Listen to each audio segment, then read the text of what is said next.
بسم اللہ الرحمن الرحیم۔ السلام علیکم ورحمۃ اللہ وبرکاتہ۔ زیاد طب کی جانب سے خوش آمدید۔ آج کا ہمارا ویڈیو کا جو ٹاپک ہے وہ ہے انفرٹیلٹی، یعنی مردانہ بانجھ پن یا مردانہ کمزوری اس کی ایک سٹیج ہوتی ہے۔ تو ان دونوں ٹاپکس پہ اکٹھی بات کرتے ہیں کہ مردانہ بانجھ پن اور مردانہ کمزوری جو ہے یہ کیا کیا چیزیں ہوتی ہیں۔ سب سے پہلے ہم بڑھتے ہیں مردانہ کمزوری کی طرف۔ کسی بھی وجہ سے ہونے والی سپرم کی کمی جو ہے اس کو ہم مردانہ کمزوری کہہ سکتے ہیں۔ اس میں سپرم کا پتلا ہونا، یعنی منی کا پتلا پن، منی کا کم ہونا، بار بار شہوت کا آتے رہنا، یہ ساری چیزیں اس کے اندر شامل ہیں۔ اس کی وجوہات جو ہے، بنیادی وجوہات یہی ہوتی ہیں جو عام دیگر بیماریوں میں پائی جاتی ہیں، یعنی لیڈیز سے زیادہ منسلک رہنا، مشت تنی، اغلام بازی، اس طرح کے مطلب جتنے امراض ہیں ان سب کا مجموعہ جو ہے یہ مردانہ کمزوری بن سکتا ہے۔ ٹھیک ہے، تو اس کا علاج، سادہ سا علاج یہ ہے کہ سب سے پہلے آپ ویرونا ہربین فارما کی ہوتی ہے، ویرونا واؤ یہ رے واؤ نون الف نا، ویرونا، یہ ویرونا کے نام سے ایک میڈیسن آتی ہے کراچی کی ہربین فارما کی۔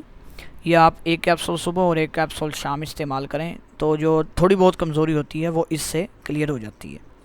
ٹھیک ہے، اب بڑھتے ہیں کہ مردانہ بانجھ پن یعنی انفرٹیلٹی جو ہے یہ کیا چیز ہے۔ اسٹیرلٹی بھی اسے کہتے ہیں اور انفرٹیلٹی بھی جو ہے اسے ہی کہتے ہیں، یعنی مردانہ بانجھ پن۔ مرد کی منی جو ہے اس میں اولاد پیدا کرنے کی اگر صلاحیت ختم ہو جائے، اس کو ضعف الباہ یا مردانہ کمزوری یا مردانہ بانجھ پن کہہ دیا جاتا ہے۔ اس کی دو اقسام ہوتی ہیں، پہلی قسم ہوتی ہے مردانہ بانجھ پن عارضی، دوسری قسم ہوتی ہے مردانہ بانجھ پن اصلی۔ اس کی جو وجوہات دونوں کی وہ سیم ہوتی ہیں، خصیوں میں پیدائشی طور پہ سپرم نہ ہوں یا بعد میں کسی وجہ سے سپرم کم ہو گئے ہوں، یہ دو وجوہات اس کی ہو سکتی ہیں۔ اب جو مردانہ بانجھ پن عارضی ہوتا ہے اس میں یہ ہوتا ہے کہ انسان غلط کام اتنے کرتا رہا ہو جس کی وجہ سے اس کے سپرم کم ہو گئے ہوں یا نل ہو چکے ہوں۔ ٹھیک ہے، اس میں یہ ہوتا ہے کہ sperm count, total sperm count میں کچھ نہ کچھ آ رہے ہوتے ہیں، جبکہ ایکٹیو نل ہوتے ہیں، یا تو سلگش ہوتے ہیں یا ڈیڈ ہوتے ہیں سب۔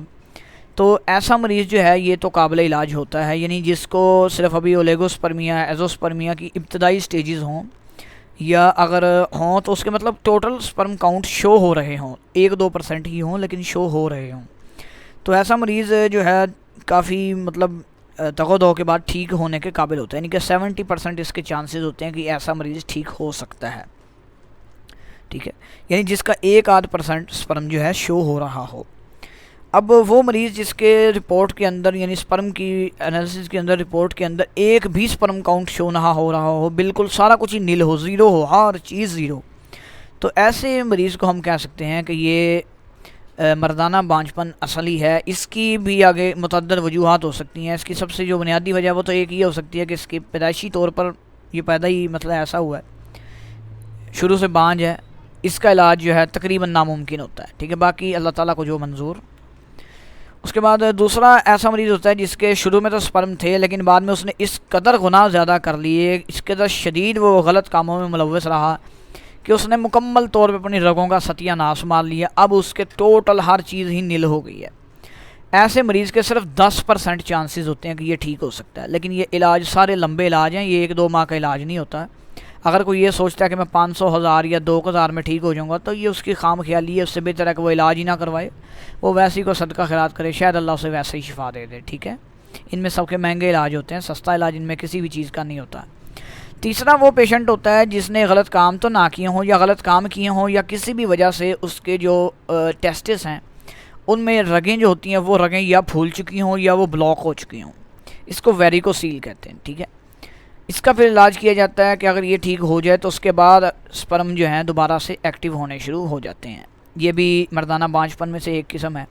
اس کے علاوہ مردانہ بانجھ پن کی اور بھی بہت سی اقسام ہیں۔ مثال کے طور پہ کوئی آدمی اگر اپنی لیڈیز کو چھوڑ کر مطلب بڑی عمر کی عورتوں میں انٹرسٹڈ ہے تو یہ بھی مردانہ بانجھ پن کی ایک قسم ہے، یہ بھی مردانہ کمزوری اس کو بھی کہا جاتا ہے۔ اگر کوئی انسان لڑکوں کی طرف زیادہ متوجہ ہے، مذکر کی طرف، تو وہ بھی مردانہ بانجھ پن کہلائے گا۔ اگر کوئی شیمیل کے اندر انٹرسٹڈ ہے وہ بھی مردانہ بانجھ پن کہلائے گا۔ اگر کسی کو اس میں شہوت میں مزہ ہی نہیں آتا ہم بستری میں اپنی وائف کے ساتھ، اس کا دل کرتا ہے کہ میں غلط کام ہی کرتا رہوں، یہ بھی اس کی مردانہ بانجھ پن ہے۔ یعنی اس طرح تقریباً یہ ٹوٹل اگر ہم شمار کریں تو 18 قسمیں تقریباً اس کی بن سکتی ہیں، 18 یا اس سے کچھ کم زیادہ ہو سکتی ہیں۔ تو ان سب چیزوں کے لیے پھر بنیادی طور پہ اگر کسی کو یعنی زیادہ مردانہ بانجھ پن کا مسئلہ ہو، یعنی کہ انفرٹیلٹی ہے، مطلب اس کے سپرم نل آ رہے ہیں، ایک ہے مردانہ کمزوری، جس کا ہم نے پہلے علاج بتا دیا کہ اگر تھوڑی بہت کمزوری ہو وہ تو ویرونا کیپسول یوز کرے تو انشاءاللہ اس کی کلیئر ہو جائے گی. لیکن اگر کسی کو زیادہ پرابلم ہے، یعنی انفرٹیلٹی آ رہی ہے، نلس پر مارا، تو وہ ویرونا کیپسول کے ساتھ ساتھ معجون آرد خرما، یہ ایک ہمدرد یا کرشی کسی بھی اچھی کمپنی کا لے لیں، معجون آرد خرما، یہ صبح و شام استعمال کریں. 1 مہینہ مستقل استعمال کروانے کے بعد رپورٹ دوبارہ کی جائے. سپرم کی جو رپورٹ ہوتی ہے لیبارٹری سے ہوتی ہے وہ دوبارہ کروائی جائے. اگر فرق پڑ جائے تو ٹھیک ہے، لیکن اگر فرق نہ پڑے پھر کسی بھی اچھے معالج سے جو اس چیز کا علاج کرتا ہو. ہر حکیم یا معالج جو ہے، ہر ڈاکٹر اس کا مردانہ بانجھپن کا علاج نہیں کرتا، ٹھیک ہے. تو اس کا جو چند لوگ ہوتے ہیں جنہوں نے اس کا علاج مطلب جن کے پاس ہو یا جن کے کسی میڈیسن سے کوئی بندہ ٹھیک ہو چکا ہو، تو آپ کسی ایسے معالج سے علاج کروا لیں جو مطلب اس کا پہلے علاج کرتا ہو. تقریباً ہر بڑے شہر کے اندر کوئی ایک آدھ معالج اس چیز کا موجود ہوتا ہے.